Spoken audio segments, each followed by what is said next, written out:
Say what you will about Fallout 4 and the changes it made to the series, you can't deny that the weapons were, for the most part, a vast improvement over previous games. I say, for the most part, because there's one weapon that ruins the entire game just with its existence. Can you beat Fallout 4 with only a flare gun? Speaking of flare, there's still time for you to add some flair to your life with the Fork Barbarian plushie. It might not make whatever pain you're feeling go away, but it will help you through the hard times. Just imagine having the worst day of your life. You look down at the plushie for moral support, and with a nasally twang it says, "This is where the real game begins." That probably won't happen, but if you're in enough pain, you could certainly imagine it. I suppose we should start at the beginning. After making my character as true to life as possible with a giant crooked nose, oversized eyeballs, and a bald spot, I realized that I'd forgotten to activate the mod that shows full lines of dialogue, was already far too late into the game to go back and activate it, and started assigning special points. It's been proven with the power of probable science that luck and the Idiot Savant perk are better in the long term for maximizing your experience than going with intelligence. Because I was only after a few perks, I spread out the remaining points amongst everything except charisma. Then, I had to find the truth. I had to know where the salesman goes after our conversation. I'm not sure what it is, but something about these shots makes me sad and uncomfortable at the same time. He doesn't go to the vault though. It hasn't even finished being constructed yet. The bombs dropped, I wrapped myself in plastic wrap and climbed into the freezer, and found out the truth again. Nora, your supposed wife, doesn't die. It's a trick. See, her eyes are still moving. Want more proof? The resurrect command doesn't work on her. It makes perfect sense. You can't bring her back from the dead if she's faking it. I did what I always do to escape Vault 111 without attacking anything, left the vault, arrived in Sanctuary, ignored Codsworth, and the real game began. I wanted to get a few levels under my belt before I started doing much of anything else. Just needed a couple perks to make life easier. I won't waste as much of your time on this as I did mine. All that matters is that I had almost 600 pieces of fully erect wood by the time I was finished, and they were arguably the most organized they'd ever been. Satisfied with my work, I left the settlement and set off for Concord. Why? Because that's where the real game lives. See, like most unique gimmick weapons that aren't worth their weight in shit, the flare gun is a pain in the ass to obtain. To get it, you've got to complete the first step quest, which comes after When Freedom Calls. You know, that quest that involves killing a bunch of raiders to save the Minutemen. As luck would have it, it's not at all easy to do that when you can't attack anything yet, because anything but a flare gun is not a flare gun. The raiders outside can be cleared out by Preston if you're patient enough, no problem there. But the ones inside, well, let's just say that in the process of trying to figure out what to do about it, you almost got Drunk Mitten Squad vs. Air Conditioner Round 2. It would have happened when I was in North Carolina last week, but they're more civilized down there. Their air conditioners know to shut the f*** up when they've been emotionally assaulted. Can you hear that? It's an air conditioner. And it is so f***ing annoying. Oh no, I hurt its feelings. My first idea was to use power armor to glitch myself into the office where the Minutemen are holed up in. I thought that maybe because you're not supposed to be in there until all the raiders are gone, getting in there early would trigger the rest of the quest. It didn't. All that happened was I got stuck in the door and couldn't move. Momentarily content with my own failure, I left for greener pastures, Diamond City. I had me a plan. I bought my first flares from Cricket outside of Megaton, and also ridded myself of a lot of the garbage I'd collected. Piper helped me get inside the city. I got even more flares from the various vendors inside, did Piper's interview, and had me a companion. There's a trick to making things dead without actually doing anything. All you've got to do is get a companion into a situation where their life can violently be ended, and in the midst of their existence crumbling around them, you tell them to f*** off back to wherever they came from. You dismiss them in combat so they aren't your companion anymore, which makes it so anything they kill won't go on your permanent record. That's the idea anyway. As with all things in life, it's never as easy as someone on the internet would make it seem. The only hurdle you need to overcome is probably something familiar to most of you watching this, because I know my audience. The hard part is talking to someone. It turns out that getting Piper to engage you in conversation while people are trying to stick bullets and all sorts of other things inside of her is not the easiest thing in the world. After that didn't work, I tried sitting in a corner and waiting for several minutes. Only one guy died, some idiot who forgot about fall damage. I also went ahead and used the free cam, to see just how Preston was handling his end of the conflict, which was not very well. He probably could have stuck the end of his musket in his mouth, pulled the trigger, and still missed his head. In another attempt with Piper, I did manage to convince her, but that was no good. In the time it took me to lure her into the back room with the mannequins, she'd gone and killed 5 people. From there, out of ideas, I called it quits for a long time, almost 20 minutes. Back in the game, I had no new ideas. I had one, actually. It just wasn't a good one, and I hate myself for doing it. This run is supposed to be about how bad the flare gun is as a weapon you'd use. The path to getting it is part of that challenge, but it's not where the meat of this burrito is found. I let Piper kill everyone. I only found one example online of someone doing this part of this quest as a pacifist. YMCA didn't side with the Minutemen in his pacifist Fallout 4 video. The one guy I found just said to do what I did, tried to do anyway, use the companion dismissal technique. But that never worked for me. The building is too small to be able to get Piper out of combat to bring up her dialogue interface. So I failed on purpose. Successfully. Outside, I didn't need Piper, I just had to lure out Rango and let him lay waste to the inhabitants of Sesame Street before getting Preston to kill him while I waited in the gift shop for Mom to come pick me up. With life now something that doesn't exist in Concord, all I had to do was meet Preston back at Sanctuary, and part 1 is now complete. Now we move on to the first step. This was another problem that I didn't solve in the right way. I f***ed up. What I could have and should have done was lure something to the settlement to get them killed, fail the quest, and keep doing that until I hopefully got a quest that was setting up a settlement, not helping one. Didn't do that though. Instead, I entered the Fishing Club Electrical Manufacturing. I don't remember what it's actually called, and can't be bothered to check, and ran like a madman for the sole raider I had to kill. In that brief instance, I hoped to use the environment to kill everyone. Between the turrets, cars that could explode, and random explosives being used by the dozen or so raiders in that room, I thought something would kill the leader. That didn't happen. The cars did explode, rest in peace Mater, and people got hurt, but it takes more than an explosion to bring down the all-powerful Jared. I also could have done the companion thing in here, but like for realsies this time. I tried. I really did put some effort into it, just not as much as I should have, because I gave up and blew his f***ing head off, failing the challenge once more. Don't let that get you down though. The game made sure that I suffered for my misdeeds. Back at Sanctuary, I spoke to Preston, finally reached 10th Prestige level 70, and was awarded a flare gun for my troubles, allowing the real game to finally begin. I'm about to tell you everything great about the flare gun. Ready? Make sure your ears are opened and primed for listening. The one good thing is that there's a way to effectively get infinite ammo. Every day, between 4 and 10 flares will spawn in the workshop bench in Sanctuary. It would be time consuming as f***, but you could sleep for 24 hours, get your ammo, and go back to sleep. Though you would probably have to fast travel somewhere to sleep because I don't think it resupplies while you're there. But that would give you as much free ammo as you wanted, or you could just buy it. The Fallout Wiki says that flares are occasionally sold by vendors, but that's not true at all. They're not rare at all, and are surprisingly cheap.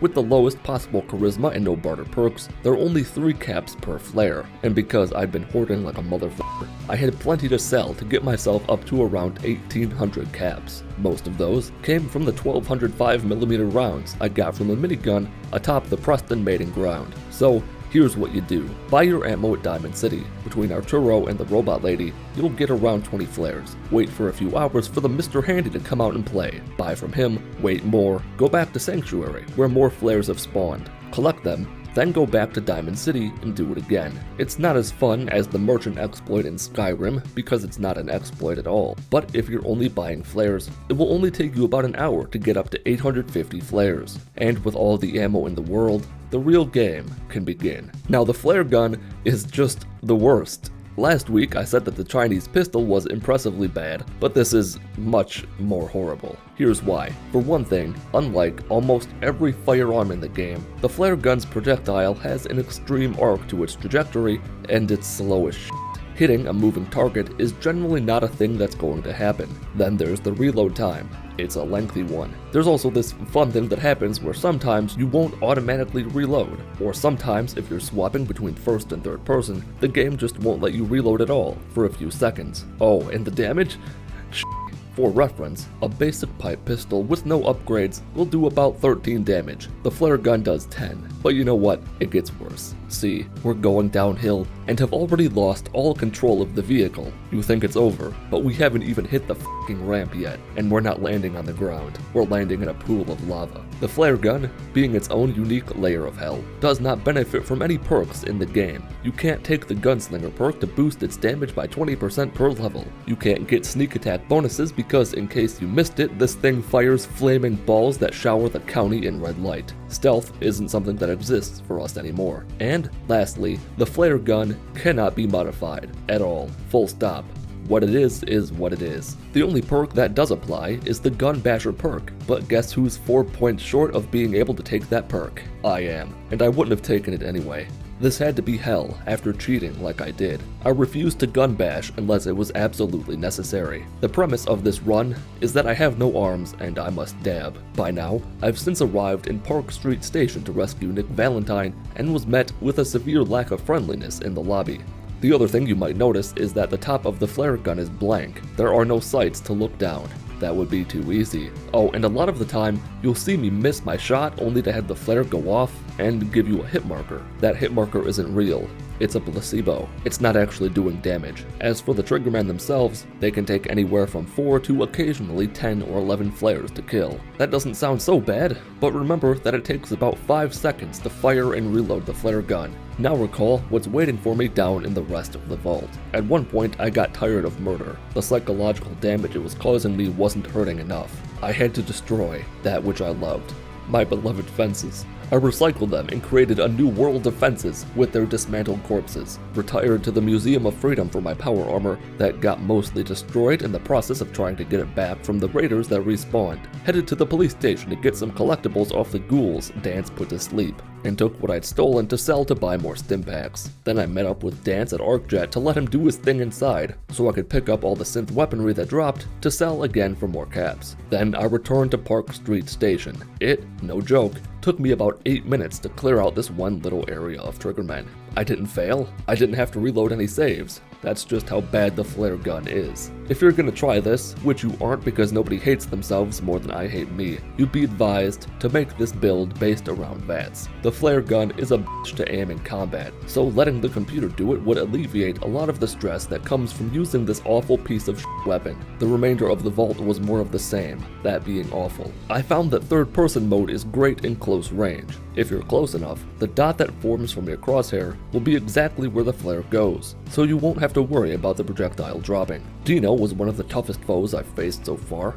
He took about 15 flares to become kill. I let Nick do most of the work as we escaped the vault, convinced Skinny Malone to play hide and seek with us. He started counting, and Nick and I hid in Diamond City. The mayor was convinced by a man with the charisma of a defective toaster to hand over someone's house key, and I eventually arrived in Fort Hagen. Before I could enter the fort, I had to deal with a couple feral ghouls. These suck. Their speed and the way they go off flaccid as soon as they're within striking distance makes them difficult to hit without VATS. Dogmeat had a photo shoot, I ignored the turrets, entered the Hagen, and began facing the synths. This wasn't any better than anything else. A headshot with a flare did barely anything against a synth. A weapon bash was more effective, but I'm a cheater, not a coward, which is why I ran towards more death and despair. I could have faced them, but I had to save my stim packs and chems for Kellogg, and I didn't have 6 hours to spare, whittling away at abominations with borderline sentience. I hadn't lost too much blood by the time I found Kellogg. Somehow, I'd forgotten that he's Danny Phantom's cousin and can turn himself invisible. As you can probably imagine, hitting an invisible target with a flare gun in the midst of a firefight is no small feat. So small in fact, that I decided to just beat him to death. With a flare safely stored in his temple, I still had to clean up the scraps, which wasn't any easier because, you know, flare gun. From there, an assortment of events took place that are always the same, regardless of the challenge, so I'll breeze through them. The Brotherhood of Steel arrived in the Commonwealth. I sold what I'd looted at the fort, told Piper and Nick about the free head I found inside Fort Hagen, used a few flares to gouge out Finn's eyes, killed her in Daisy's shop, because I had a feeling she'd be into that sort of thing. Met Dr. Amari, went spelunking in the memories of a man I'd killed while wearing his clothes, and set off for the glowing sea to find Virgil. After speaking to him, I got the lowdown on the Courser and entered Green Tech Genetics to find one. This was as horrible as Fort Hagen and the raiders in the Museum of Freedom and the Triggermen and everything else. despite the abundance of flares stuffed inside me. I didn't have the patience required to kill all the gunners inside. Best case scenario, you're looking at about 5 shots per gunner. It takes roughly 5 seconds to fire and reload. Call it 30 seconds per gunner to take aiming into account. Probably at least 15 gunners inside the building. That's 7.5 minutes. Assuming you never miss and don't have to take time to heal or sit behind cover. It would have been a clusterfuck. But guess what? It was all worth it. Everything in the universe had to happen exactly as it did, going back billions of years to lead me to this exact moment at this exact second. Look at the f***ing word I got in this terminal puzzle. Just look at it. The rest of this run doesn't matter. This made it all worth it. I don't scream, but if I ever did, it would have been when I saw that. It wasn't the right password. Clicking it 4 times just to be safe proved that.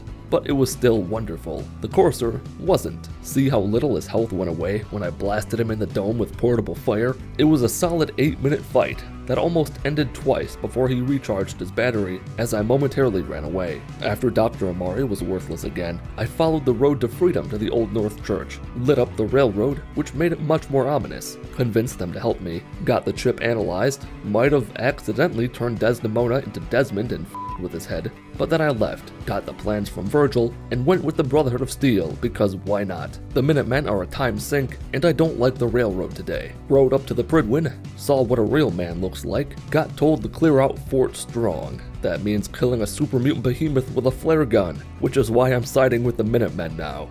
You do have to do another quest before they'll help you build the transmitter, or you can bop the old man on the nose and tell Preston that they've gone to meet God, allowing you to build the device and fax yourself deep underground.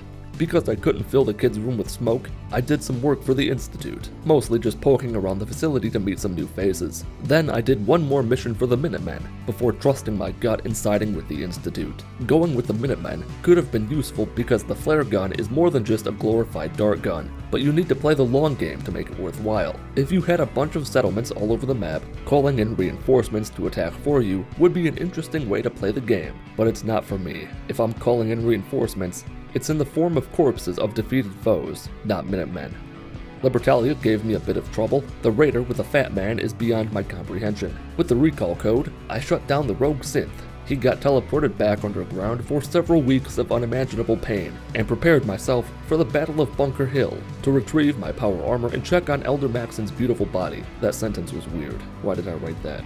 Unfortunately, he only offers his eye candy to those who are siding with him. It's alright. My mind is still too fixated on Vault Yoshi to have room for another sex symbol. Now Vault Yoshi's in your head too, and he's not going anywhere.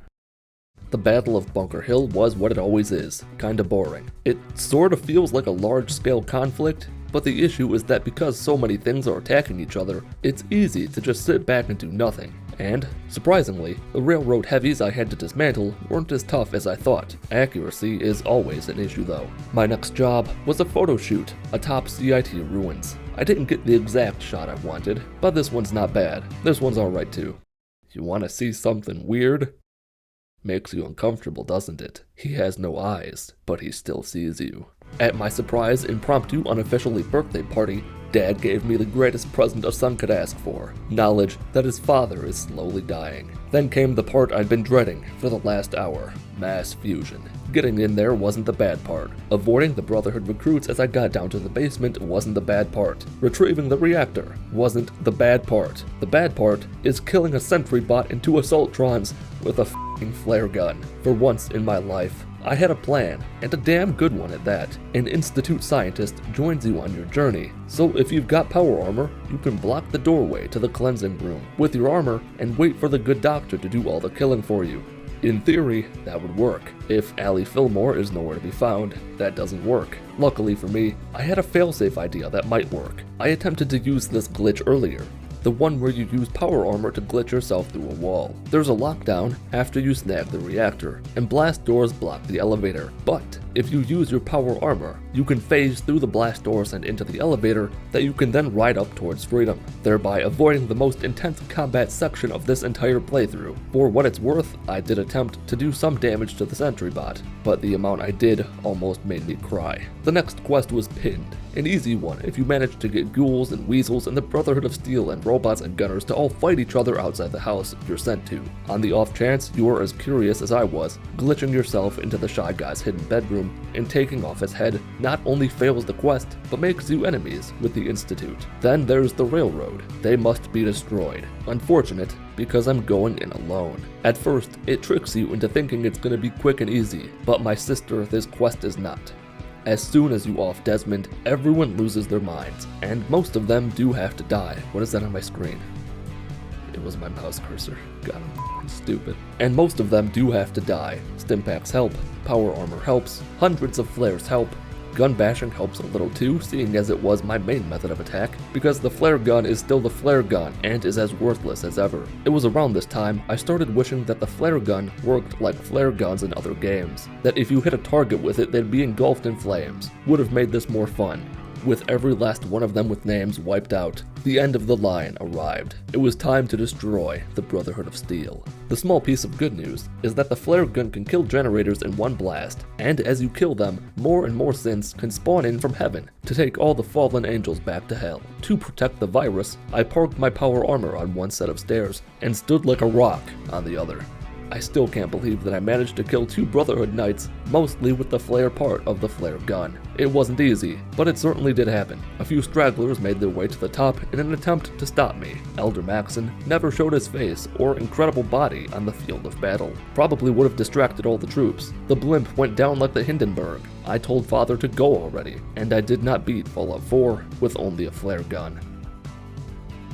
If you enjoyed the video or learned anything, leave a like. Leave a dislike if you didn't enjoy the video or didn't learn anything. Buy your Fork Barbarian plushie through a link in the video description. Thanks to the Champion tier supporters as well as other channel members for making videos like this one possible. Join the Mitten Squad Discord server through a link in the video description. Follow me on Twitter at Mitten Squad. My name is Paul of Mitten Squad. Have a wonderful day.